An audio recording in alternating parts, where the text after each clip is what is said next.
what we're doing or failing to do about the climate crisis is not just some academic thing. Sure. It really groceries, aggravates how much does it cost you to live here? My 25-year-old is in London, and I am begging her to come home. I'm offering her money to come home. I've said I'll find her a job. Is she going to take it? No, not having a bar of me. No, Mum, nothing for me back here. Come on home. We can Lily. come home. Come plant home, a tree. Lily. Plant a tree with Wallace. David Slack, Senior Missioner, you've been fantastic this afternoon. Kia ora to you both. Lisa Owen, Checkboard next. I'm Wallace Chapman. 3:45 tomorrow. I'll see you there. Kia ora, Wallace.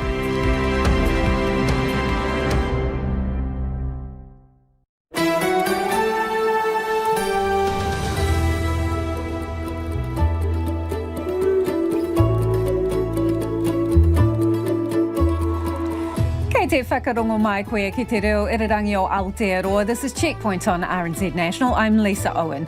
Haere ake nei, daily COVID cases blow well past the 9,000 mark today, and health officials confirm a new, more transmissible variant has managed to sneak across our border.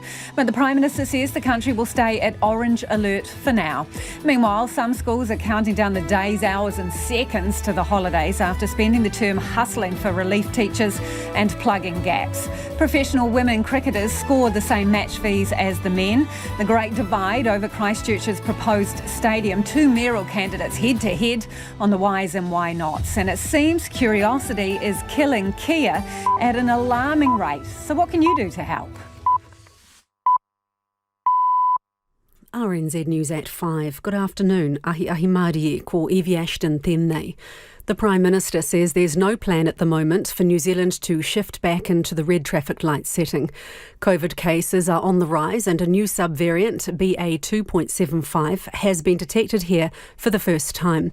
Speaking in Australia, Jacinda Ardern said the settings were recently reviewed and New Zealand would only move to red if it would have a material effect on slowing case numbers. The question here is, would gathering limits right now make a marked difference to the case rates that we have?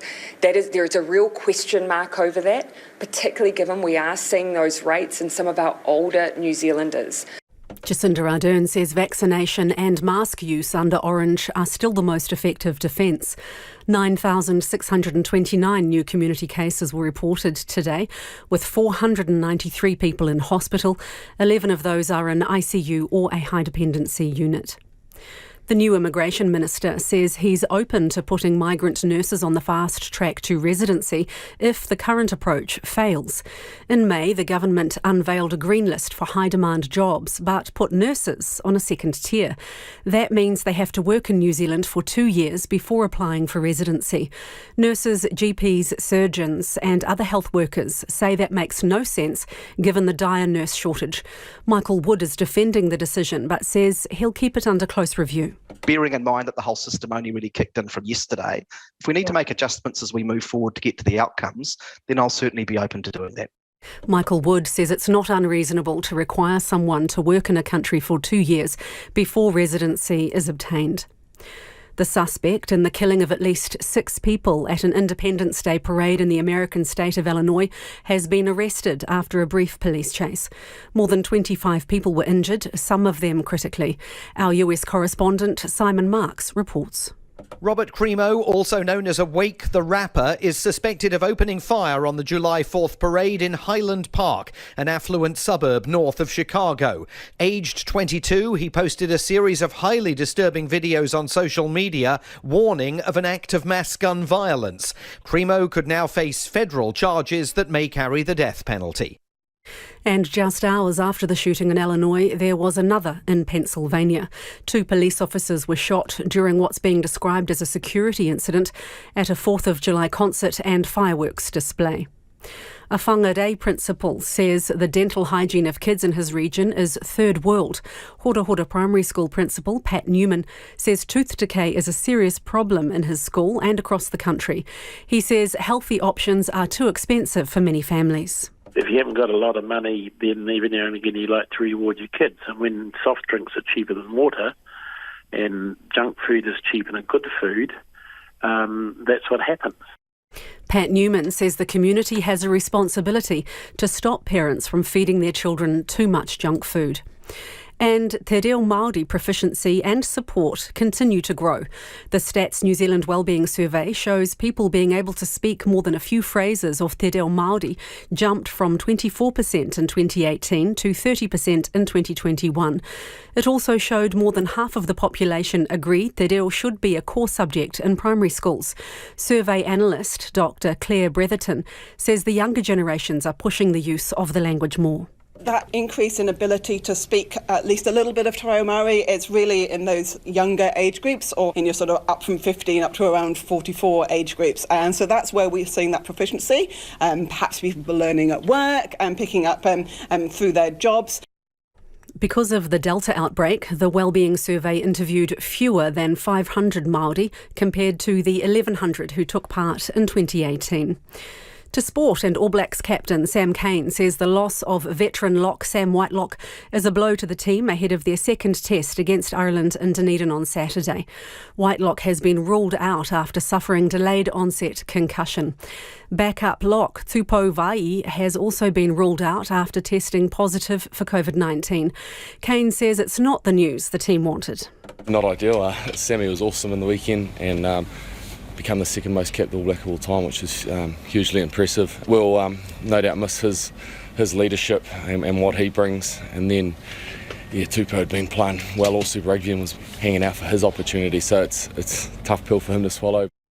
And the White Ferns and domestic women's cricketers will receive the same match fees as the Black Caps and domestic men under a new 5-year deal. However, the men's players will still be paid much higher retainers. The highest ranked White Ferns players can be paid a maximum of $160,000 a year, with the top Black Caps capable of earning a maximum of $523,000. New Zealand Cricket Chief Executive David White says the retainers are based on the increased number of matches played and time spent training and playing. The retainers for men are because they play a lot more cricket, including Test cricket, of course, but they're away from home a lot more. And they play a significant amount more cricket than the women. In saying that, though, in the future, we're hopeful that the women will play more cricket. The agreement between New Zealand Cricket, the 6 major associations and the Players Association begins in August. That's the news. More gun violence in the US. Everyone behind us started running. I looked back, probably 20 feet away from me. I saw a girl shot and killed, saw her die. Australia is drowning in floods. A lot of us aren't coping. There's a lot of people in the area that are elderly. Basically, we're stuck, we're stranded. And New Zealand is putting rockets into space. 2, 1, mission. At the launch of the day, morning reports every weekday morning from 6 on RNZ National. We're funded through New Zealand On Air. You're on Checkpoint next with Lisa Owen. Right now, the short forecast from Met Service to midnight Wednesday. For all of the North Island except Gisborne and Hawke's Bay. Periods of rain with some heavy falls possible. Clearing overnight or tomorrow morning. 1 or 2 showers tomorrow evening about Coromandel and Northern Auckland. Gisborne and Hawke's Bay, high cloud. Scattered rain this afternoon and early evening. Brief showers tomorrow morning. Looking at Te Waipoinamu, Marlborough, Nelson, Bulla, Westland and Fiordland. Occasional rain clearing this evening, mainly fine tomorrow, but a few showers about southern Fiordland. For Canterbury, North and Central Otago, fine apart from some cloudy periods in Canterbury. Dunedin, Clutha and Southland, showers becoming widespread in the late afternoon or evening, then becoming confined to the south coast tomorrow, with increasing fine spells elsewhere. And for Te Kohu, the Chatham Islands, rain tonight, then a few showers tomorrow. The time is 7 minutes past 5. I'll update you with the latest news headlines and traffic at about 20 past 5. Kia ora rā e ho tēnā koutou katoa no mai haere mai ki Checkpoint e tēnei rā ko Lisa Owen tēnei. Te Piramia Jacinda Ardern has confirmed Aotearoa will stay at the orange COVID setting, despite a significant jump in the daily COVID cases and forecasts of a second virus peak.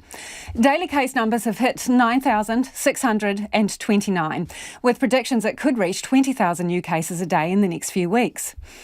The Ministry of Health has also confirmed yet another sub-variant of the virus, known as BA 2.75, which has found its way across the border. Meanwhile, many schools gutted by COVID, winter illness and teacher shortages are hanging out for the holidays that start on Friday, giving them a chance to regroup after spending the past term plugging gaps. Checkpoint called 3 schools, all of them have mandated mask wearing with a few exceptions, to see what it's taking to get to the Term 2 finish line. Hello, I'm Ivan Davis. I'm the principal at Western Springs College. Kia ora, Ivan. It's Lisa Owen from RNZ's Checkpoint program. How are you doing? Good, Lisa, good. I've got a mouthful of biscuit. We won't hold that against you. You're allowed to take, 5 seconds in your working day, I imagine, at this There we point. go. Can you tell me on any given day during winter how many students and how many teachers are away sick? Today we have 14 teachers away sick, and that's been about our average, sort of between 12 and 14. Up to a high of 21 over this term, really. On any day, we would have about 18% of our students away, so normally we'd expect an attendance rate of about 90, low 90%. At the moment, we're in the low 80% attendance rate. So, teachers away makes it a bit tough. I understand finding relievers is like looking for a needle in a haystack. Yes, it is. And, of course, the other thing, too, is that you're not wanting to bring too many people into school that have been in a whole lot of other schools. So we've got a team of about 6 dedicated relievers.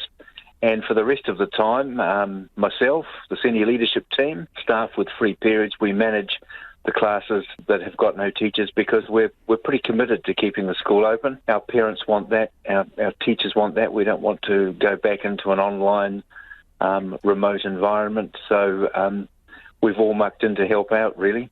So your day today, you're teaching today, aren't you? Because of a shortage. What class are you doing?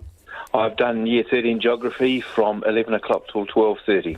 And your school, basically, you've got a mask policy. A couple of weeks ago, as I understand it, you said, if you're coming onto school grounds, we need you to wear a mask. What difference do you reckon that makes? The requirement to wear masks, we moved from an encouragement to wear masks to a requirement to wear masks, has been almost universally accepted. 99% of our students are wearing them without hassle. I think it's definitely contributing to the fact that we seem to have kept our infection rates lower than many schools. What I'm particularly interested in, actually, is the 2-week holiday break will be seen as a circuit breaker for the growing numbers of Omicron cases in the community. It will be interesting to see at the end of our 2-week holiday period if that's the case, or whether we are mired in up to 20,000 cases a day. Kia ora, ko Malcolm Milner Taku Inua, ko te tumuaki of Balmoral School. What kind of staff and student illness have you seen since the start of winter? Yeah, well, we've seen everything. So I've got a couple of staff who are on their second infection of COVID. We've had a lot of sickness, a lot of illness with children, a lot of illness with staff, but we've managed to get through without closing down any year groups. When you say you've had a lot of sickness, could you put a number on what's the maximum number of teachers you've had away in any one day? Well, I think we've had up to 7. We can't find relievers at the moment, so my staff have been working incredibly hard with just 2 teachers with up to 90 kids. And even today I've got 3 hubs operating like that. Hang on a second, Malcolm. What did you say, 90 kids and how many teachers? 2. That's got to be a pretty tough day at the office. Yeah, I mean, look, that's what I take my hat off to them because they've worked incredibly hard this term. We've met all our requirements. We've given reports out. We've had open mornings and open evenings with parents in the classrooms. We've had all our sports going. We've had NZ Dance here. We've managed to achieve. We've managed to make it look normal to the children and to a certain extent our community, and we've not given, we can't do that because we've got COVID. They've just worked crazily hard. Yeah. How hard has that actually been, Malcolm? It's been really difficult. We want a sustainable profession. All I do, I need staff, I need teachers, we need teachers in classrooms. We have to really be conscious of, as a school leader and our board are really conscious of wanting to make sure that the job is still sustainable. But once again, the teachers, they say they're doing it for the kids, you know, and they go the extra mile. I think that's the same for people in health and in education. They do it for others. So take my hat off to them. They've done a great job. Kia ora, my name is Claire Amos and I'm the principal at Albany Senior High School. How's winter treating you, your staff and the students at the moment, Claire? I have to be honest, it's been challenging to say the least. We're definitely seeing a mixture of COVID, having to isolate, and now the flu and winter sickness hitting us hard, and that's really hitting both of our student population and our teacher population. And it's becoming an increasing challenge, but we're doing the best we can to come up with creative solutions. Yeah, so what are some of the things that you've had to do to manage classes and to keep on trucking? So the real challenge of 2022 is it has been messy absences for our schools. So over the last 2 years, we've been dealing with that quite clear-cut challenge of all of our students being at home or all of our students being at school. So those lockdowns have, in essence, been a bit of a one-size-fits-all. You're either dealing with them online or you're dealing with them face-to-face. This year, it's been a matter of a whole lot of rolling absences. So are you having to mix and match? Sorry to interrupt, but are you having to mix and match teacher in front of class with digital learning and perhaps some learning on your own? Yep, so we've actually designed for it. So on a Monday or Tuesday when they have their specialist subjects, we try and get enough relievers in to have a teacher in front of the class, and that's when they can do the more traditional direct instruction and practicals. But on Thursdays and Fridays, because we can't get enough relievers to cover the amount of teachers that are absent at any given time, we actually focus on self-directed learning. It's a bit of a creative fix for the moment. OK, Claire, don't hold back with this next one. When I say school holidays, what do you think? Hip, hip, hooray. Our people need it. Malcolm, absolute truth here. Are you hanging out for Friday? Let's put it this way. We're looking forward to the teachers' holiday. Yeah, we are. I know teachers love their jobs, and I'm sure you love yours, but are you counting the days, hours, minutes to the break? You took the words right out of my mouth. So that's Tumuaki from 3 schools there, juggling the ups and downs of winter ills and COVID. Now, Checkpoint did ask the COVID-19 response minister, Aisha Verrill, on the program tonight, and we asked her last night. We wanted to talk about rising case numbers, the new variant and forecasts for a new peak, to name a few things. But her office has told us she isn't available. It is 5:15. Kia mau tonu mai. Stay with us. You're listening to Checkpoint on RNZ National. Third world is how one Northland principal is describing the state of dental hygiene in children in his region. There are calls for urgent change to dental care in the country after a report showed children are experiencing preventable pain every day. The Otago University study says a wide-ranging response is needed, from supermarket shelves to the availability of dental nurses in schools. Felix Walton has more. Hora Hora Primary School is just off the main drag in Whangarei. The school principal, Pat Newman, says tooth decay is a serious issue in his school, one he says comes down to cost. If you haven't got a lot of money, then even now and again you like to reward your kids. And when soft drinks are cheaper than water and junk food is cheaper than good food, that's what happens.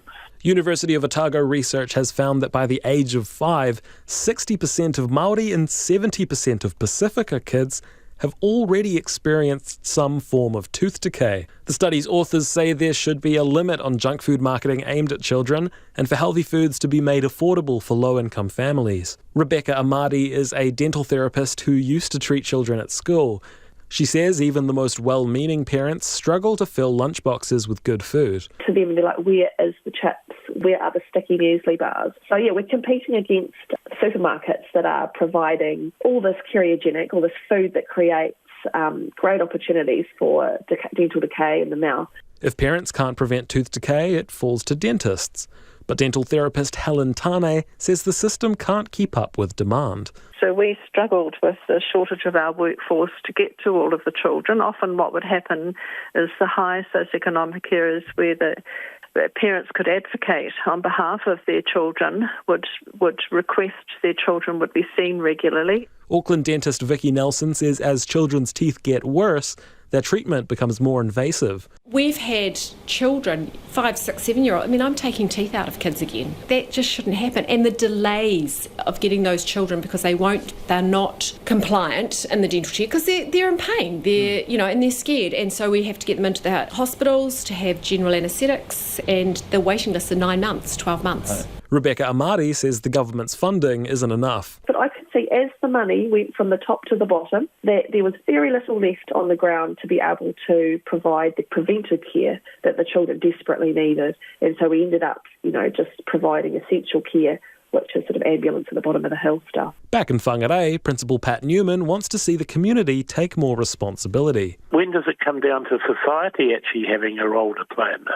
When does it come down to whānau saying to other members of whānau, hey, you shouldn't be giving your kid that Coke? Where does the responsibility of whānau and the community come in? Why does it have to be government on everything? The multi-layered response, the report authors say, is needed to make sure Kiwis have healthy teeth. A landmark deal has been struck to ensure New Zealand's professional women's cricketers receive the same match fees as the men. The 5-year deal will mean the White Ferns and domestic women's cricketers will now get equal pay to the Black Caps and domestic men. New Zealand Cricket Chief Executive David White says all parties are happy. Oh, absolutely. And, we're not only are they getting more remuneration, but we're putting more support networks around them as well, and investment in facilities and training and coaching. So all round, it's a big step forward for the women's game. However, the men's players will still earn much higher retainers. The highest-ranked White Ferns players can be paid a maximum of $163,000 a year, with the top Black Caps capable of earning a maximum of $523,000. White says the retainers are based on the increased number of matches played and time spent training and playing. The retainers for men are because they play a lot more cricket, including Test cricket, of course, but they're away from home a lot more. And they play a significant amount more cricket than the women. In saying that, though, in the future, we're hopeful that the women will play more cricket. Under the agreement, the total number of women's domestic contracts will increase from 54 to 72, and players will be able to keep their other jobs or continue studies. It is 20 minutes past 5, and you're with Checkpoint on RNZ National.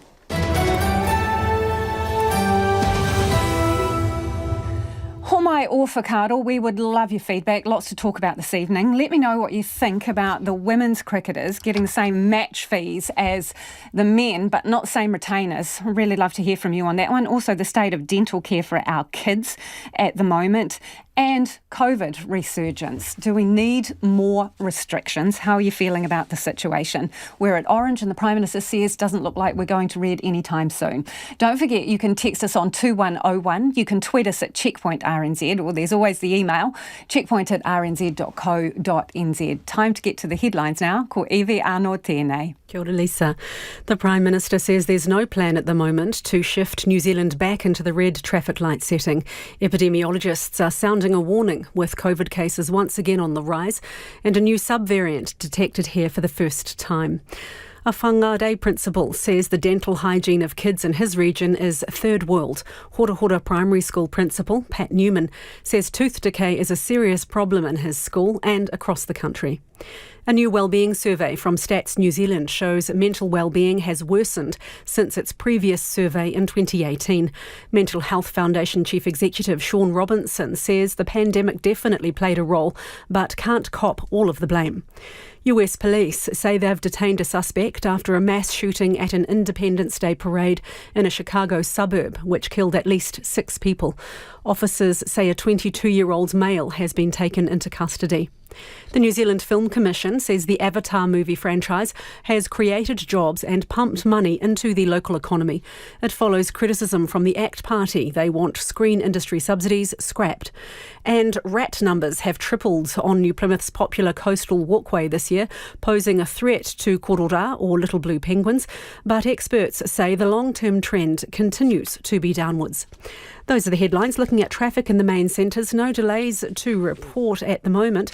We'll keep an eye on traffic and update you with the news headlines at about 5:40. Ngā mihi, Evie. The new Immigration Minister has signalled he is open to putting migrant nurses on the fast track to residency, but only if the government's current approach doesn't work. The government's new two-track system has been attacked from all sides after nurses were placed on the second tier. It means they have to work in New Zealand for 2 years before being eligible to apply for residence. Doctors, on the other hand, can effectively apply right now. Anei te kairi poata, Craig McCulloch, our Deputy Political Editor. The chorus of complaints has become a thundering consensus. Count the critics: nurses, GPs, surgeons and health workers, Plunket and rest homes too. Even Health NZ, the new body set up by the government to take over from DHBs, agrees nurses should be on the fast track to residency. The new minister, though, is holding the line set by his predecessor. We don't think it is unreasonable for there to be a requirement for 2 years of work before residency is attained, and that gives us a maximum confidence that visas that are issued will result in people working in that area. Michael Wood has been in the job less than a month, picking up where Chris Farfoy left off. He appeared before a select committee today, grilled by MPs on the policy. National's Erica Stanford taking the lead. Minister, can you point to one single piece of evidence that shows migrant nurses, when they gain residence, are more likely to leave their profession? It just makes sense that if they're required to work in that area, it is therefore more likely that they will stay working in that area. So why not doctors? Sorry? Your arguments don't make any sense. Why are doctors given the fast track when nurses aren't, when they're in equal need? On the whole, there are likely to be a wider range of roles that someone in a nursing profession might be able to apply themselves to. In short, the government is worried nurses could get residency and then quickly switch jobs. The ACT Party's James McDowell says there's an easy solution: let nurses onto the fast track, but make their visas conditional to the sector. So I'd like to know if the minister's actually looked into that. We believe that the changes that we have brought into effect are likely to be effective in meeting the challenges.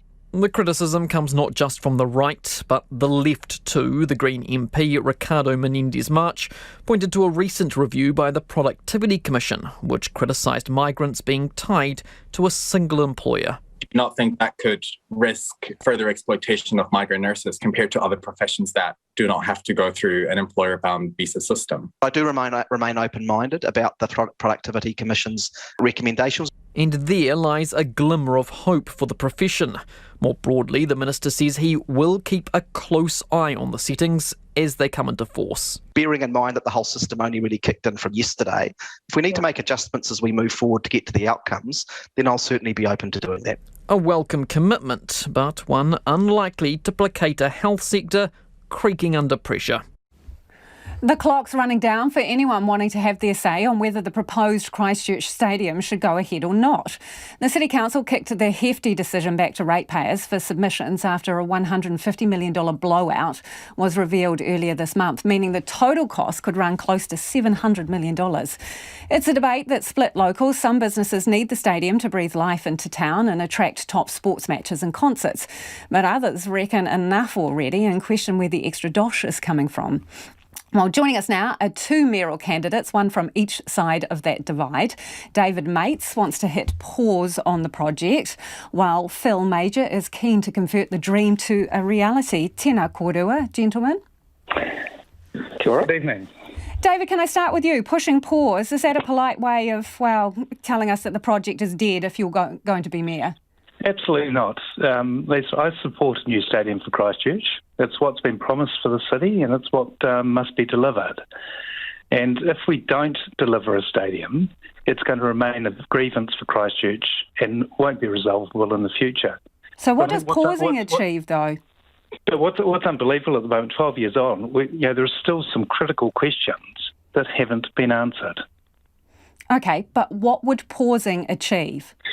So pausing to achieve is basically to confirm, and this is something really the council need to be in a position to confirm if they're going to make a decision to progress this, is the $680 million the full and final cost? Because to date, a decision made last year that added 5,000 seats added $50 million to the cost. Another $150 million blowout with these estimates. So if the city is to have a stadium built for $680 million, we do need to know as a city, is that the full and final cost? Because we cannot continue to have these costs going up. Okay, let's bring Phil in. Phil, that's reasonable, isn't it? Pause until you know exactly how much the stadium is going to cost. Yes, what you alluded to is right.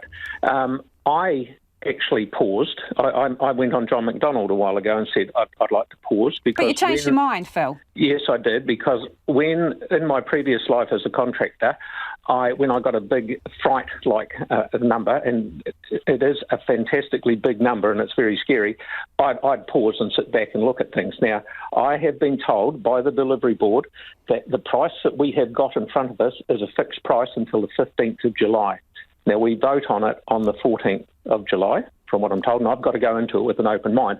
It'd be no surprise to you that I'm actually very keen on having the stadium, but we have to listen to what the people tell us. And right now, about 2 hours ago, we had 29,200 people have submitted, and that's more submitted that submitted after the earthquake on a share an idea. Okay, Phil. Just shows the passion. So given the extra money required to get the stadium built, what are you going to sell to pay for it, or where are you getting the extra money from if you're mayor? What we've got this year that has just gone by, we have underspent $100 million on our budget. Now we've got to go down our budget line by line and look at what is not priority. There is a couple of things. There's $15 million worth of roading in town right at the moment, $3.5 million on this annual plan and some in the next ensuing years of roads that don't need to be done. We've got the old stadium we can sell. We've got the red bus site we can sell. And over this last year, we actually sold or put up for sale 1% of our surplus land. Certainly not sell the family silver. 1% of our surplus land was $40 million because we are very good. We're like a squirrel collecting nuts in the winter. We just love collecting land. Okay, let's see what David thinks. David, why don't you sell off some of the assets, pay for this and get it moving? Because people in Christchurch have been waiting ad infinitum for something like this. Yeah, I totally agree with you, Lisa.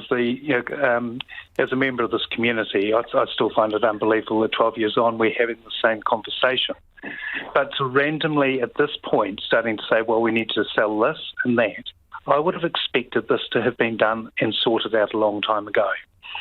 And where we are at this particular point, we need to take a really sustained and deliberate approach to how we're going to fund the $680 million. But to do that, we do need to know as a city that the $680 million is a full and final cost. Phil says it is confirmed that that's the full and final cost. Has he got the wrong end of the stick there? No, and with that there, we need to have confirmation and certainty from the council that that is, in fact, full and final cost. Doesn't this city need a bit of joy? You are the son of a former All Black. Are you happy to lose big games, big concerts, and, be a killjoy, kill the stadium? No, do you know what? And I am not, as I said at the beginning, Christchurch needs to have the stadium.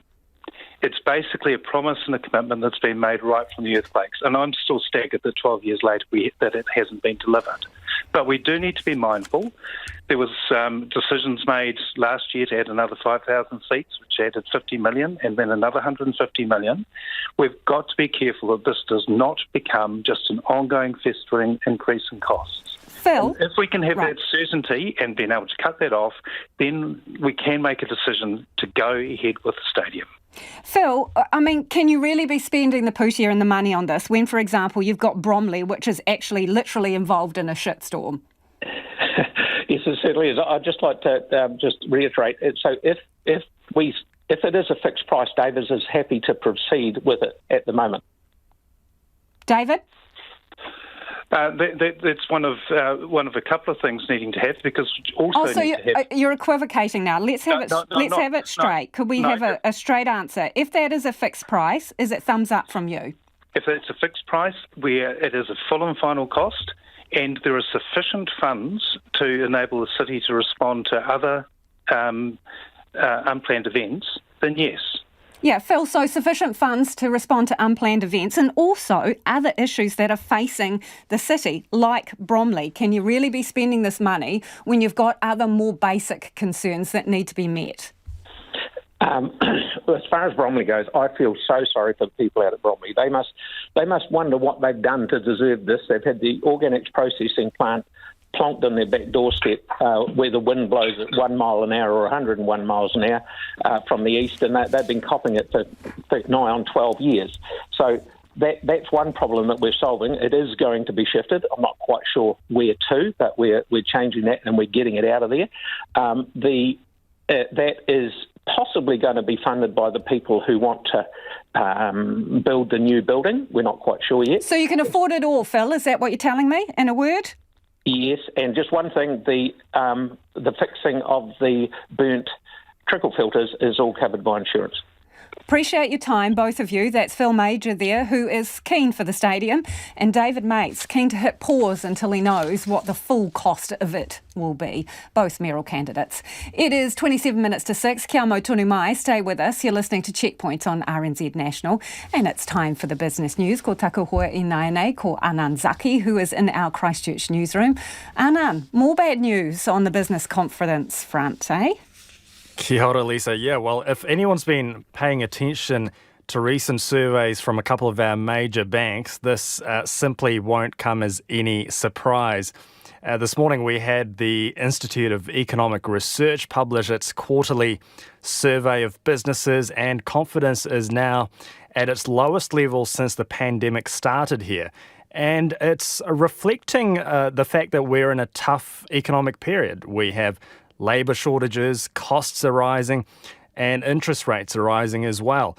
And now we're seeing demand slow down as well. So the Institute sees firms are reporting weaker trading as that domestic demand slows down, and the services sector and building sector are the least optimistic. And this is at a time, we've recently had a record building consents. And it's interesting because the construction sector has work, but they're facing worker shortages and shortages of materials, and inflation pressures are intensifying, and the increased costs are being passed on to customers who now face higher prices. So this is a lot happening in the sector, and overall profitability is still very weak. And businesses are also cutting down investment because of the uncertainty ahead. We've also got geopolitical tensions, let's not forget that. And let's not also forget COVID is still rampant. Companies are continuing to deal with absenteeism. And we spoke to the Institute's principal economist, Christina Leung, and she says the rebound from the initial pandemic impact has faded. So while there was a strong recovery initially, you might remember when the economy was going pretty well, we've definitely come off those highs, which is just adding to this pessimism. Okay, so that's, the dark side of the coin. You've got some bright news for us. What about this company that is, it is looking to expand? Yeah, well, I was only talking to you yesterday about one of our tech firms being taken over by an Aussie firm, and I think I had a bit of a whinge about it being the latest in a number of firms being taken over by overseas buyers. Well, today we heard about the marketing company New Image Group. They've been bought by, they've rather bought the beauty products company Nutrimetics, which was owned by the New York-listed Tupperware brand, better known for its line of plastic containers. I'll let you connect the dots there. And New Image Group, which is actually listed on the local stock exchange in the past, they've got a big focus on health and nutrition, and they say Nutrimetics, the beauty company, is a natural fit. And look, the company's on a bit of an expansion drive. We spoke to its founder and majority owner, Graham Cleek, earlier today, and he's really upbeat about its level of resources and its infrastructure levels. And he says they're really pushing on with the growth. Just in 2021, their revenue was more than $430 million US, so a big player in that sector. And let's take a sprint around the markets. Well, the top 50 index closed up 1% or 103 points at 10,965 points. And just this afternoon, we had the Reserve Bank of Australia raise interest rates by 50 basis points, taking it to 1.35%. New Zealand dollar, 62.2 US cents and 90.5 Australian.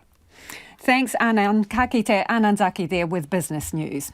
Now, further to our earlier story about the pressures on schools with sickness causing staff shortages, one of the largest secondary schools in New Zealand has tonight told parents it's extending its learning from home model. Burnside High School in Christchurch moved to hybrid learning last month for year 9 and 10. And due to a continued spike in staff illness and a shortage of relief staff, it will hold online learning models for students in all year levels on Thursday and Friday. It expects to be back on site for all year levels at the beginning of next term. A top banking executive says New Zealand's immigration settings are hampering businesses trying to bounce back post-pandemic. The comments were made to journalists during a business breakfast at ANZ's headquarters in Melbourne this morning. The bank's Aotearoa chief executive, Antonia Watson, wants the government to be more flexible in how it brings skilled labour into New Zealand, something the Prime Minister won't budge on. Our political reporter, Annika Smith, is in Melbourne. It's a great pleasure to welcome you back to Melbourne and to Victoria. Prime Minister Ardern. A warm welcome on a sunny wintry day in Melbourne. Jacinda Ardern catching up with Victorian Premier Daniel Andrews after a tough few years. The last couple of years have been really challenging and good friends have meant so much to us. And I know my many telephone calls with you, I hope they were a help to you, but they'll certainly help to me. Jacinda Ardern has long wished for this post-pandemic catch-up and today delivered. Ms Ardern even getting to wish Mr Andrews a happy birthday in person on the eve of his special day. The main focus of her time in Melbourne has been squarely on business and trade, speaking at a business breakfast at ANZ's headquarters this morning. Also speaking at the breakfast was ANZ New Zealand's Chief Executive, Antonia Watson. She didn't mince her words, criticising the government's new immigration settings. I totally understand that we want a more productive country. That will take years and investment, and in the meantime, the businesses I've been talking to already this morning, people are just crying out for staff. The government hit reset on immigration at the end of July, unveiling a new plan to build a highly skilled, high-wage economy. It created a green list of about 85 sought-after occupations, including surgeons, doctors and engineers, and now requires those working on temporary visas to be paid the median hourly wage. Antonia Watson agrees New Zealand's immigration needed a better plan, but argues this must be balanced with the productivity needs of the New Zealand economy. She says the government must be more flexible on its settings to bring skilled labour into New Zealand. The easy thing to say is go back to how it used to be, because we were able to import the labour that we needed. You can't blame Kiwis for wanting to go overseas. That was a big part of what I did when I was young. And if they are going to go overseas, we need to sort of replace that labour. Jacinda Ardern acknowledges skills shortages, but says it's a worldwide issue, and New Zealand has the balance right. We have made it easier for those individuals to come in and to stay. But what we have asked, of course, is that in doing so, that there are particular wage rates, for instance, and conditions we expect, but in often cases, those individuals are in such high demand that is really a barrier. Prime Minister Ardern also pushes back on criticisms that the transition to a high-skilled, high-wage system is moving too fast, pointing to struggling sectors like hospitality and tourism getting a temporary exemption to wage bumps to ease the shift in cost. It's 20 to 6, you're with Checkpoint on RNZ National. You have been getting in touch about our earlier discussion with the two mayoral candidates in Christchurch about the stadium and whether it should go ahead despite it being $150 million over the original budget. This listener says council is frozen with fear. On the other side of the fence, this person reckons no to a huge underused stadium, not only building costs but running costs too. Do get in touch via text on anything you've heard on the program this evening, 2101, or you can tweet us at Checkpoint RNZ or email checkpoint@rnz.co.nz. Time for us to get to the headlines. Anaia Evi, mina pita kōrero. Nā koe, Lisa. The new Immigration Minister says he's open to putting migrant nurses on the fast track to residency if the current approach fails.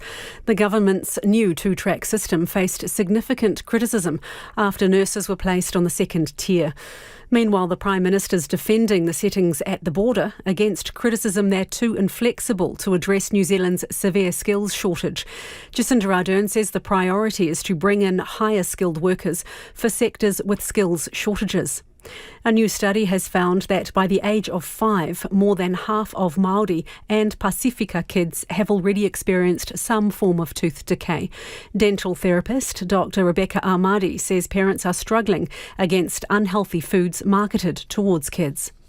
Thousands of submissions have been pouring in on the last day of public consultation over the future of Christchurch's stadium. Over 29,000 submissions have been received by the council over the 3-week period, with at least 4,000 coming in just today. And a landmark deal has been struck to ensure New Zealand's professional women's cricketers receive the same match fees as the men. The 5-year deal will mean the White Ferns and domestic women's cricketers will now get equal pay per match to the Black Caps and domestic men. Those are the headlines. Looking at traffic in the main centres, no delays to report apart from in Auckland on the Harbour Bridge northbound. Sorry to say there's a breakdown blocking lane 2 of the bridge. Pass with care, especially in Auckland's slippery weather this evening, and be prepared for some delays. We'll have the latest news and a short range weather forecast for you at 6. Kia ora rā e ho.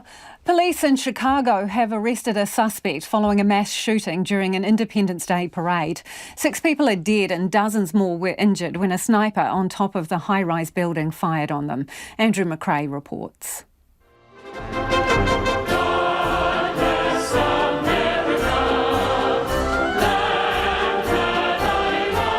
Crowds had gathered in the Chicago suburb of Highland Park in the sunshine to celebrate July the 4th and watch the parade. Are you kidding me right now? 10 minutes in, shots rang out. There was confusion and panic as people tried to get to safety. Eyewitnesses spoke of hearing the shots. Going like, that's, and then reloading and then again, and people screaming and running. I thought that it was the Navy that was saluting the flag with the rifles, but then when I saw people running, I picked up my son and I started running, started shooting again, and we ran behind the building and I put my son in a dumpster. I went back, there was a few people shot on the ground, and there was a little boy that was in one of the police officers' arms, and that was the worst experience ever because, all I thought about was my son. Nancy Rottering is Highland Park's mayor. Our community was terrorized by an act of violence that has shaken us to our core. Our hearts go out to the families of the victims during this devastating time. On a day that we came together to celebrate community and freedom, we're instead mourning the tragic loss of life and struggling with the terror that was brought upon us. A man police described as a person of interest, Robert E. Cremo III, was spotted by a police unit in northern Chicago. Here's the Highland Park Police Chief, Lou Jogman. His vehicle, the vehicle that we were looking for, he attempted to initiate a traffic stop on that subject. That subject did flee. A brief pursuit went on. Ultimately, they were able to get the subject stopped. The subject was taken into custody without incident. President Joe Biden says he was shocked by the senseless gun violence that had yet again brought grief to an American community. But each day we're reminded there's nothing guaranteed about our democracy, nothing guaranteed about our way of life. We have to fight for it, defend it, and earn it by voting. There hasn't been a single week this year without a mass shooting in the United States. J. Robert Pritzker is the Democratic governor of Illinois. This madness must stop. There are no words for the kind of evil that shows up at a public celebration of freedom, hides on a roof, and shoots innocent people with an assault rifle. There are approximately 40,000 deaths a year in the US which are caused by firearms. And it is 14 minutes to 6. Kia mau tonu mai. You're listening to Checkpoint on RNZ National. It seems curiosity could be killing kia at an alarming rate. A number of the young endangered parrots have been squashed on roads near Arthur's Pass National Park, and encounters with humans could be adding to the problem. Tamsin Orr Walker is from the Kia Conservation Trust and she joins us now. Kia ora. Kia ora. How many birds have died recently and in what kind of circumstances? Well, there's been 3 kea that have been killed by vehicle strike over the last 2 weeks, so that's a very high number.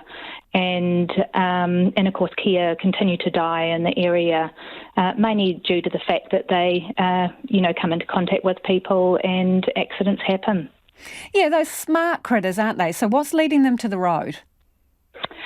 Well, unfortunately, there's a situation in the village where kea are being attracted into the village. They are highly inquisitive, and obviously if they're given any sort of a reward, in this case it's been a food reward, then they'll actively seek out human habitation and obviously spend more time investigating places because they don't have to spend time foraging out in the wild. So somebody is feeding them, and that means they're bobbing along to see more humans to see if they can get more food? Yes, yeah. Essentially, we work with a lot of communities around the South Island who are having issues with kea, so conflict situations that come up. And in every single situation that we've worked with communities, so that's way back since 2016, we find that feeding of kea either inadvertently or purposely has been the cause or the start of each of those situations. So, Tamsin, what's your advice? I mean, these are super cute creatures and people want to get close to them, but what shouldn't they do? Well, I think the main thing and the message we're very keen to get out here is not to feed kea. They're a wild animal. We're very fortunate to be able to interact with them in our environment, but just to keep those interactions at a distance, and that's mainly to keep those birds safe. They're a declining population. We've only got 3,000 to 7,000 remaining in the wild, and so we need to do all we can and work together with communities such as Arthur's Pass to make sure they're protected. The other issue you've got is lead poisoning. Explain what's happening there. Yeah, well, lead is sweet to kea, so and it's very accessible to them in the form of lead flashings and lead nail heads on buildings. And this is one of the other issues. When they're attracted to human areas and they've got time on their hands, then they'll start investigating out the lead which is remaining on the buildings. So we've got a very large project at the moment that's going, which is funded by Jobs for Nature, working with communities to de-lead their communities. So Arthur's Pass is one of the key sites that we're working in at the moment, and the community's right behind us, which is really fantastic. So Jobs for Nature is the labour. Do you need any other assistance? Yes, yeah, absolutely. One of the things that we're lacking at the moment is funds for non-toxic alternative materials to replace the lead. So we have registered roofers and builders who go out and do the work. It's a free service to communities. If they have lead in their buildings and they're in a place where kea are visiting, then they can apply to us, just get in contact, and we can assess their buildings and get that work done. But we do need more funds for materials. Appreciate your time this evening. Thank you for joining us. That's Tamsin Walker, who's from the Kea Conservation Trust. Residents in Banks Peninsula's Goffs Bay believe community leaders deserted them when they needed urgent support. Torrential rain in December caused widespread damage, cutting the small isolated community off after the only road into the bay was washed away. Locals criticised Christchurch City Council's response during the immediate aftermath. Now a review on the response to the event says it needs to do better in future. Adam Burns spoke to some locals. Residents in Goffs Bay have finally found some common ground with community leaders. Several months after a summer storm caused chaos for the small Banks Peninsula community, an event post-mortem has acknowledged several areas of improvement for the Christchurch City Council in how it responds to emergencies. The report says it took about a week for Civil Defence to set up an emergency operations centre after the deluge. Local resident Marie Haley says the community felt let down. And we're still, battling this. We're still trying to get a phone line. We're still trying to be heard that we need some sort of cell phone coverage. And that's part of the fact that their response was so slow. A total of 18 areas of improvement in Council's emergency response were outlined in its report. Issues around communication was highlighted, with some residents describing the response as appalling. Sandy Stewart believes some staff may have checked out a fortnight out from Christmas. Maybe some of the people that might have been able to make a difference chose Christmas lunch over getting hold of the phone company and getting the phones back up on track, or, sending down some kind of a generator or something to make sure that the Wi-Fi was working and, just those kinds of things. Although there are ongoing issues with phone coverage in the Bay, residents are happy with the progress reinstating Goffs Road. Complaints were raised by locals at a community meeting in Akaroa in May, which fed into Council's review. George Macefield hopes Council has learnt some lessons. I just hope it's not put in the bloody drawer and left and forgotten about, because, the same sort of thing happened in 91 in the snowstorm, and they said then that they were going to change this, and nothing's happened, and, we find ourselves pretty much in the exact same situation 30-odd years later. Council's Civil Defence Unit acknowledged the response could have been better. Christchurch's Deputy Mayor Andrew Turner says officials underestimated the gravity of the situation. Saved from a number of phone calls coming through to the call centre, which stopped after a certain time. The detail around the event itself perhaps wasn't as apparent as it might have been. Council's Civil Defence Emergency Manager Brendan Winder says Council need to be more proactive around communication. He says changes have been made within the unit, looking at how it engages with communities in more rural areas during future events. Have you been feeling down since the COVID-19 pandemic hit? Well, now it's official. Stats New Zealand data shows more New Zealanders are feeling lonely and mental wellbeing is down. On the other hand, people are more optimistic about the future. Jake McKee reports. The fact that mental well-being is worse across the mutu hasn't come as a surprise to anyone spoken to for this story. Looking at the numbers from Stats New Zealand's 2021 well-being statistics, more than 28% of the population reported poor mental well-being. That's gone up nearly 5% since the last survey in 2018. There are also more people feeling lonely. Wellbeing Principal Analyst Dr Claire Bretherton says it clearly shows life in a pandemic. The difference in mental well-being, for example, is a really important one that we think reflects what's been happening in New Zealand over the past couple of years. Those surveyed were asked the Who 5, a list of positively worded questions by the World Health Organization. All of those measures went down in 2021 compared to 2018. Overall, life satisfaction remains unchanged since 2018, with 81% of the population aged 15 and over satisfied with their lives. But as wellbeing design analyst Dr Ben Atkins points out, there are still links with the lower mental well-being. We also found that poor mental well-being was associated with lower life satisfaction. So essentially, if somebody had poor mental well-being, they were also more likely to rate their overall life satisfaction as a lower score out of 10. The figures show minority groups like Māori, LGBT plus persons and disabled persons aged 15 to 64 have poorer mental well-being than the general population. Tabby Besley is the managing director of rainbow support charity Inside Out.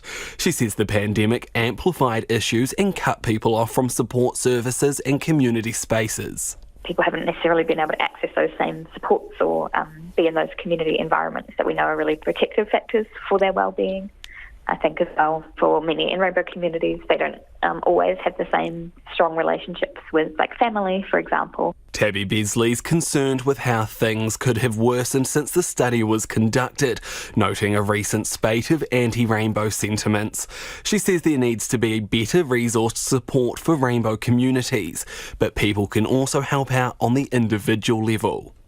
Respecting people's names and pronouns, trying to create inclusive work and school environments for people from marginalised communities, calling out, homophobia and transphobia when you see it happening.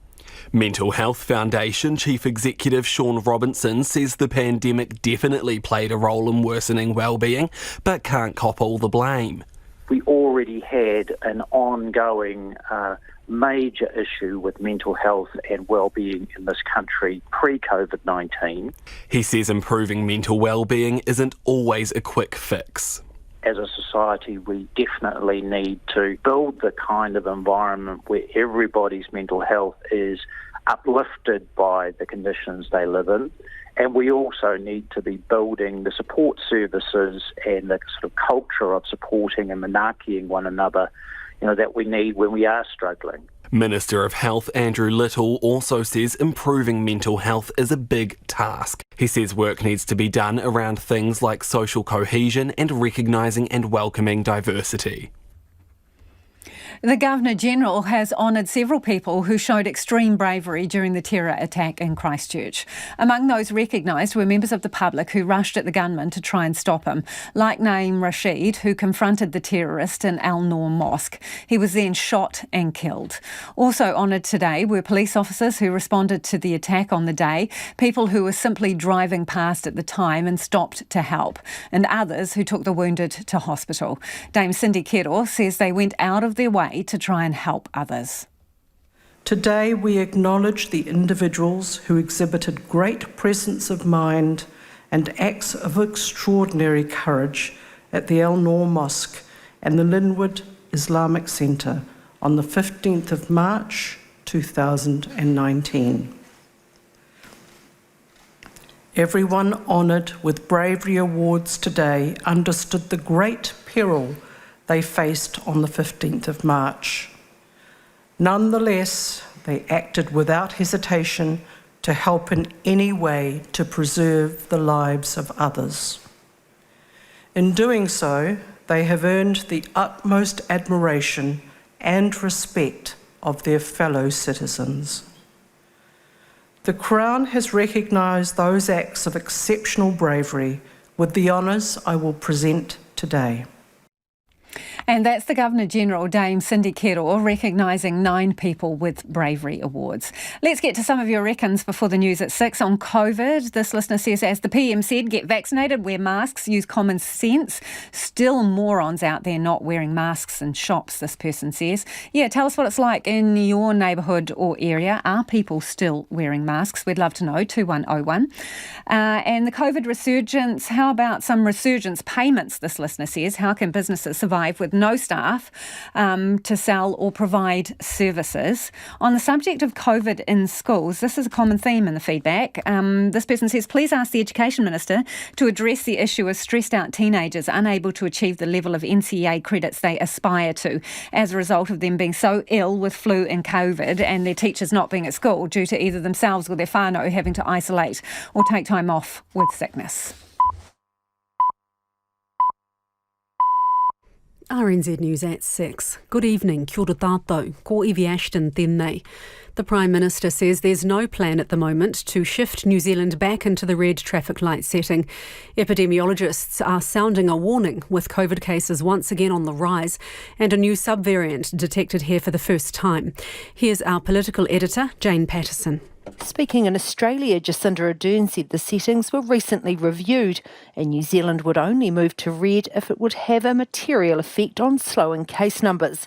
She says there's still a question mark over whether imposing gathering limits would make much difference, given the notable rise in infections among older New Zealanders. Ms Ardern says vaccination and mask use under orange is still the most effective defence. She was also pressed on the failure to significantly boost nurse numbers, including from overseas, with staffing levels at crisis point. The new Immigration Minister says he's open to putting migrant nurses on the fast track to residency if the current approach fails. In May, the government unveiled a green list for high-demand jobs but put nurses on a second tier. That means they have to work in New Zealand for 2 years before applying for residency. Nurses, GPs, surgeons and other health workers say that makes no sense given the dire nurse shortage. Michael Wood is defending the decision but says he'll keep it under close review. He says it's not unreasonable to require someone to work in a country for 2 years before residency is obtained. 9 people who risked their lives during the Christchurch terror attacks have received Bravery awards from the Governor-General this afternoon. Naeem Rashid, who died after challenging the gunman at the Al-Noor Mosque, posthumously received the New Zealand Cross. His son, Abdullah Naeem, says he's proud of his father's actions that day. He was someone who stood up for what was right, and he was someone who cared for other people, and the fact that he saved so many lives is something he would have wanted as well. It shows how, selfless he is for the greater good of humanity. The New Zealand Cross was also awarded to Abdulaziz, who chased the gunman away from the Linwood Islamic Centre. US police have arrested a suspect after 6 people were killed in a mass shooting at an Independence Day parade in Chicago. The gunman climbed onto a roof, shooting randomly at spectators using a high-powered rifle. 22-year-old Robert E. Cremo III was detained after a brief chase, and police say they believe he's responsible for the shooting. It's the latest mass shooting to hit the US. There's been one every week so far this year. President Joe Biden says he was shocked by the violence. Hours later, 2 police officers were wounded in a shooting in Philadelphia during a 4th of July fireworks display. House prices are falling in Auckland quicker than elsewhere in the country. CoreLogic's house price index has fallen 0.8 percentage points in June on the previous month, but Auckland is falling at twice the national rate. The region's prices have fallen 4.9 points for the past 3 months, at more than double the national quarterly rate. CoreLogic Head of Research Nick Goodall says the nationwide slide is likely to continue. Yeah, I think we're just seeing a continued fall away in values, really. We're seeing that momentum in the market really dissipate, and now we're seeing that confidence really fall away from the market. Generally, we're probably saying it needs to see a slowdown in the lift of interest rates, or maybe even a plateau for things to change. The nationwide quarterly fall of 2.3 percentage points is the biggest drop for a 3-month period in 13 years. The Film Commission says the Avatar movie franchise has created jobs and pumped money into the local economy. It follows criticism from the ACT Party, which wants screen industry subsidies scrapped. Eligible film producers can apply for a 20% rebate on money they've spent in New Zealand. Catherine Bates from the Commission says Avatar crews have spent more than $740 million so far. It has attracted over $4 billion into the New Zealand economy, so that providing thousands of jobs, not just in the creative sector, but also in industries like accommodation, tourism, hospitality, technology, education and transport. Figures show a rebate of $140 million has been paid to help produce the next 4 Avatar films. New Zealand is sending a medical team and supplies to Niue as the Pacific country deals with new cases of COVID-19. Niue opened up quarantine-free travel to New Zealand last Monday, with cases detected the following day as part of mandatory Day 1 testing. A Defence Force plane carrying doctors, nurses and logistics personnel, as well as PPE and rapid antigen tests, will leave New Zealand for Niue tomorrow. 99% of Niueans over the age of 5 are double vaccinated, and 93% of over 18-year-olds are boosted. And a Christchurch mayoral candidate says he won't support the building of a controversial stadium until the final price has been confirmed. Consultation on the future of the stadium has closed today after a significant price increase was announced by the council, taking the project to $683 million. Former District Health Board Chief Executive David Meets has told Checkpoint the stadium must eventually be delivered, but the cost can't keep rising. So if the city is to have a stadium built for $680 million, we do need to know as a city, is that the full and final cost? Because we cannot continue to have these costs. The council will decide next week whether to push ahead with an increased budget, pause the project and re-evaluate the design, or abandon the stadium altogether. To sport, and 41-test All Black Patrick Tuipolotu has bolstered the team's tall timber ahead of Saturday's second test against Ireland in Dunedin. Veteran lock Sam Whitelock has been ruled out with concussion, while backup Tupou Vai has tested positive for COVID-19. All Blacks coach Ian Foster sought approval from the board for Tuipolotu, who's been playing in Japan, to join the team. Captain Sam Kane says COVID-19 has tested the team's depth.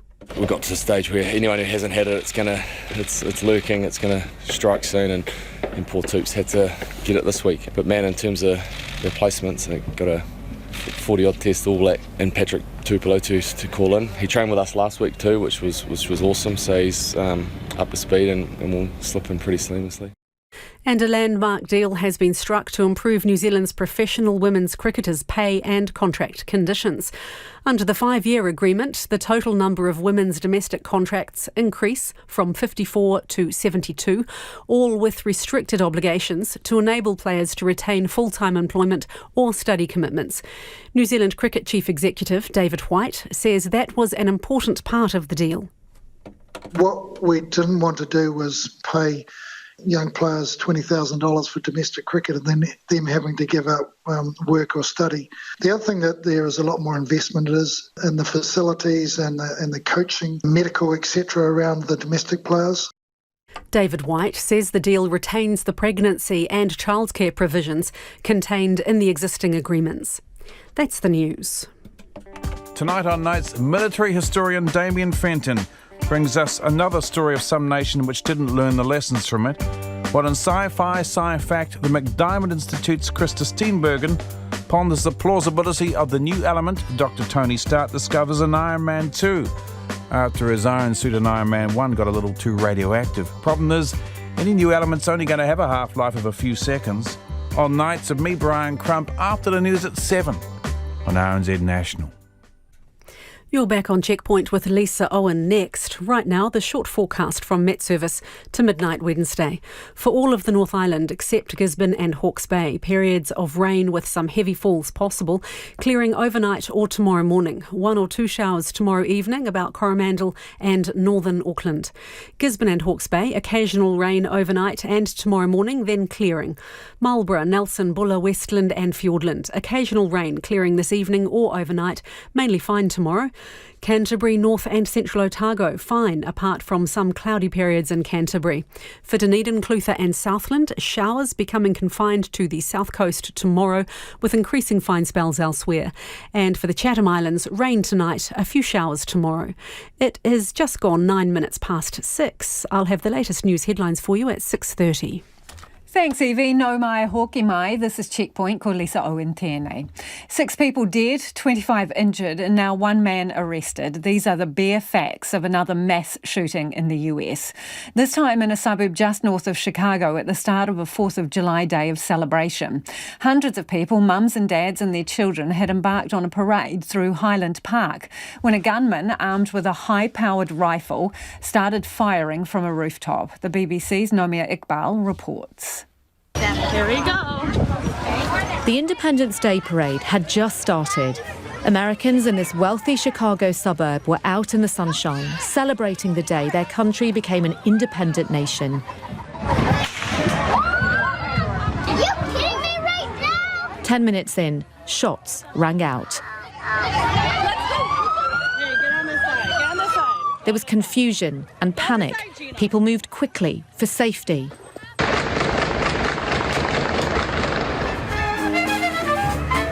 I remember hearing shootings and going like, and then reloading and then again, and people screaming and running. I thought that it was the Navy that was saluting the flag with the rifles, but then when I saw people running, I picked up my son and he started running.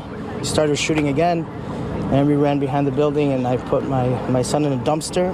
I went back, there was a few people shot on the ground, and there was a little boy that was in one of the police officers' arms, and that was the worst experience ever because, all I thought about was my son. At least 6 people are dead and dozens are in hospital. This morning at 10:14, our community was terrorized by an act of violence that has shaken us to our core. Our hearts go out to the families of the victims during this devastating time.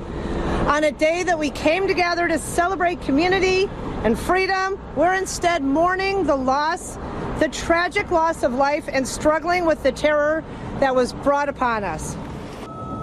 Once again, Americans are dealing with gun violence. Not a week has gone by without a mass shooting in America this year. It happens everywhere, in their schools, supermarkets, and even on Independence Day. The flood emergency in New South Wales is continuing, with communities in the Hunter Valley and mid-north coast regions of the state now bracing for the wild weather as it heads their way. But that doesn't mean there's any respite for flooded communities in Sydney. Severe weather warnings remain in place and more heavy rainfall is expected during the week. The Bureau of Meteorology says parts of southern Sydney have had almost 1/5 of the city's annual rainfall in just 24 hours. The ABC's Rainey Hayman reports.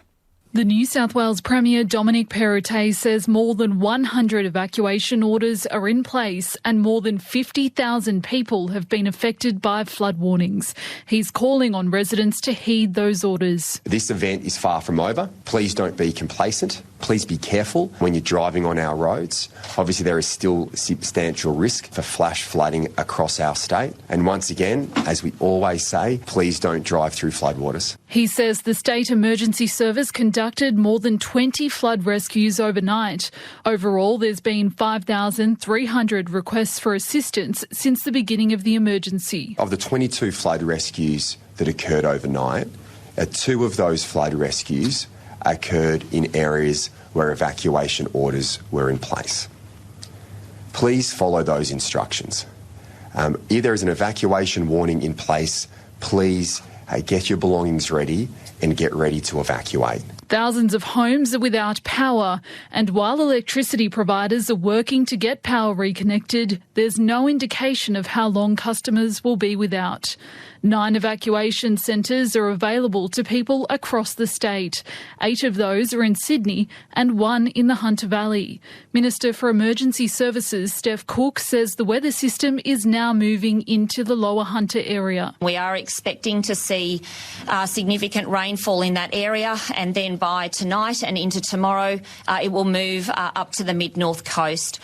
So we're really asking communities today to bear with us, keep working with us. It has been a difficult 4 days. The federal government has declared the state's latest floods a natural disaster, activating emergency funding.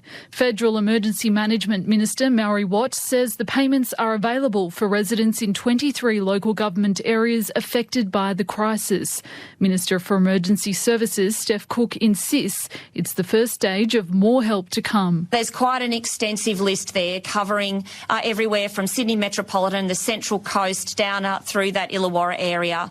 And this is obviously the first stage, a very important first stage to opening up funding and further support for individuals, families and communities. Jane Goulding from the Bureau of Meteorology says the state has seen some very heavy rainfall totals and more bad weather is on the way. Some locations across New South Wales have seen, 800 millimetres over the last 4 days and many over 500, so that the landscape's pretty saturated at the moment, and it's going to take quite a bit of time to dry out.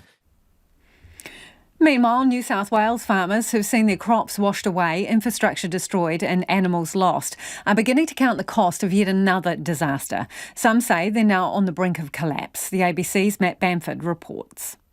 As she scrambles to save the flood-struck property she manages, farmer Rhiannon Phillips is having a stark realisation. I've sort of lost sight of hope to continue farming in that area, and it's really, really sad because it is just the most fertile area to grow in. But it also just means that I might have to drop down the amount of hours I can work at the farm because I'll need to find another source of income. There's just too much risk when this keeps happening. It's the third time this year the market garden in North Richmond has been inundated, and Rhiannon's crop of zucchinis, radishes and salad leaves has been lost again. A disaster zone has been declared for more than 20 local government areas.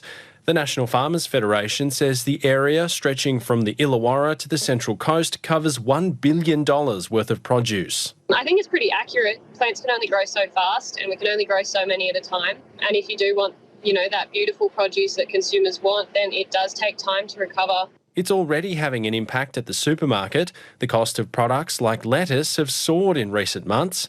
Federal Treasurer Jim Chalmers says vegetable prices may rise further as supply drops. With vegetable prices already going through the roof, our expectation is that this flooding will make that even more difficult for people. And although consumers are paying more, flood-hit farmers say they're yet to see the benefit flow back. Neil Baker is a pork and beef producer from the Tweed Valley in northern New South Wales. There's a huge lag in us, covering our input costs. I know some of the big producers are going backwards at a huge rate of knots because the prices for their proteins and barley has gone through the roof. And, we're not receiving anything on the other end. If anything, for example, with our pork prices, they're holding, and it really should be another 50 or 60 cents a kilo more than what it is now. Without significant support, Neil Baker says many farmers will consider leaving. It's tough. It's not a year that I want to go through again. There's a lot of farmers at this point. If we have another event, will seriously consider whether they'll stay on the land. It's 17 minutes past 6 and you're with Checkpoint on RNZ National.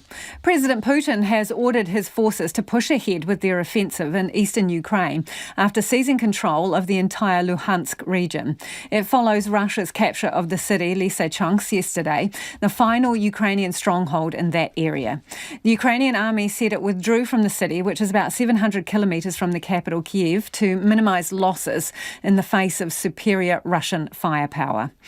Russian troops are now attacking the Donetsk region, including the city of Slaviansk.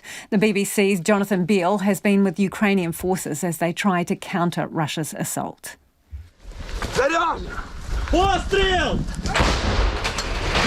Ukraine's artillery lines were still firing, even as their troops were pulling out of nearby Lysychansk. It's been an organised, not a chaotic retreat. Ukraine says to ensure their troops can fight another day. This unit has been relying on mostly old Soviet-era artillery. Still waiting for more Western weapons to arrive. They've helped coordinate the fallback from this command bunker to new lines of defence. More modern technology like US-provided communications has helped them target Russian armour. The smoke is from your artillery. The commander says they're making sure every round counts, but there are so many targets. Listen carefully to the odds stacked against them. There's at least 5 times more Russian artillery here than what we have, or even up to 10 times more. Daily, we pinpoint up to 169 enemy positions that are active all at the same time. Ukraine's forces had already left Lysychansk when the Russians walked in, claiming to be liberators. They'd surrounded the city. They're now targeting neighbouring Donetsk region. This the aftermath of their strikes on the city of Slaviansk over the weekend. And this was Slaviansk today, the sound of artillery getting ever closer. Russia's forces are still advancing here in the Donbass. They've already taken key cities and are now targeting the next line of Ukraine's defences, including this city of Slaviansk. The question, outnumbered and outgunned, can Ukraine's forces stop them? Nearby Kramatorsk has also been hit. A few months ago, when I was last here, the streets were still busy. Now, they're mostly deserted. The mayor says this month could be make or break for Ukraine's defense of the Donbass. And he says it all depends on the West providing more heavy weapons. Look, without weapons, you are not able, and you will not able to stop Russians without enough weapons. Because, without weapons, and only with Kalashnikovs, it's not possible to win. And it's not possible to stop artillery, and not possible to stop the missiles attack we have had last weekend. Some Western military support has arrived, more is on its way, but not yet in the quantities Ukraine says it needs. Barricades of earth will do little to stop the Russian advance. In Afghanistan, calls to act on a promise to allow girls to resume secondary education has been ignored by an all-male gathering of more than 4,500 Taliban leaders, clerics and elders. The Taliban imposed the ban when it took control of the country in August last year. It's now the only country in the world to deny girls in education. It's led to a growing tide of so-called secret schools, as the BBC's Yalda Hakim reports. It's early morning here in Kabul and I've snuck into a now secret school. In every corner of the capital, these secret schools have popped up. I've come to one to find out what's going on. We've come to the basement of a residential home on the outskirts of Kabul. Dozens of students come every day trying to get an education. Of course, their schools closed 290 days ago, and since then they've tried to find different ways to learn to get an education, and they remain incredibly defiant despite the de facto authorities trying to stop them from getting an education. Their subjects range from English to mathematics and biology. It's almost turned into a one-on-one tuition. The ages vary, but they're all over the age of 12. They leave their books behind overnight because of their concerns about bringing it across town to this makeshift school. Of course, the identity of these young girls cannot be revealed. They come here secretly. I asked one student why she comes. They're nervous to speak about their new rulers.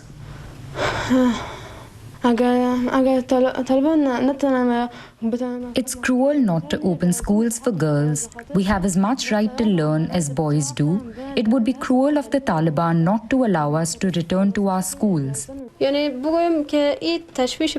teacher, as defiant as her students, is determined to help them. We can't be in a situation where we go back centuries. We should be moving forward and uplift others. We want support for those who want to get educated. Education is our basic right, and we should not be denied this. But they're also well aware that this is no replacement to formal education. Back in March, it seemed schools were finally about to reopen. But hours after girls started arriving, the de facto authorities announced they needed to go back home. This sudden change in policy left millions devastated. A recent gathering of more than 4,500 clerics, elders and Taliban leaders was held to tackle the biggest issues facing Afghanistan. Girls' education and women's rights barely rated a mention. Britain's Labour leader Sir Keir Starmer has announced a major shift in the party's stance on Brexit. He says if he becomes Prime Minister at the next general election, he won't take the UK back into the single market, restore freedom of movement or rejoin the customs union with the EU. With more, here's the BBC's political editor Chris Mason.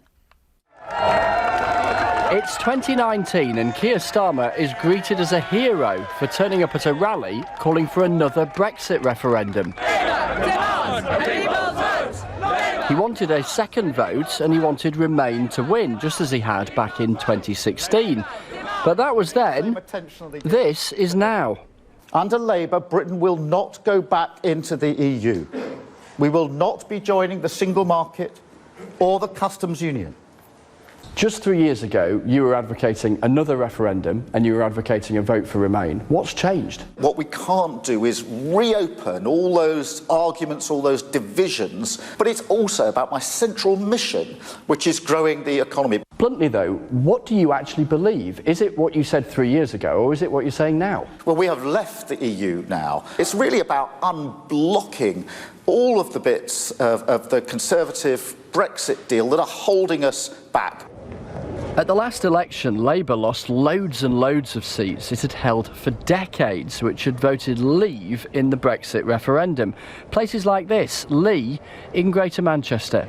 I don't trust them because they're all for staying in before, and then they're quite happy to turn the tables. No, I don't think so.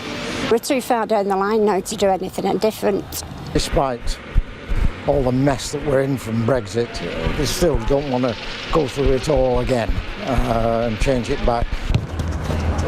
Not everyone in the Labour Party is convinced Sir Keir's idea is a good one. The Mayor of London reckons being in the single market, which aims to make passing goods and services between countries as easy as within them, would be worth it.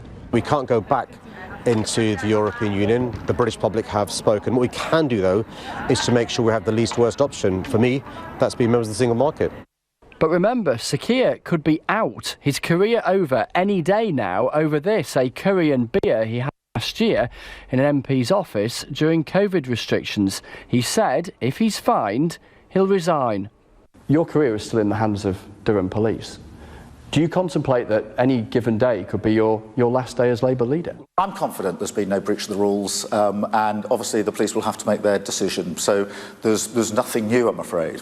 This is what democracy looks like. This is one heck of an about turn from Keir Starmer, the man who dreamed of overturning Brexit in a second vote, now categorically making peace with it.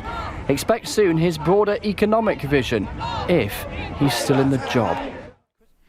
A new species of giant water lily has been discovered by scientists and is the largest in the world.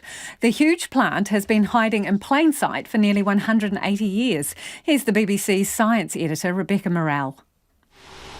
They're a marvel of the botanical world. Giant water lilies dominating the pond in Kew Gardens. But these aren't just extraordinary to look at. They're also a species that's new to science. They are huge, aren't they? And they feel so strong, kind of when you press down on them. Under the bud, there is a network of nerves, and they are filled with air.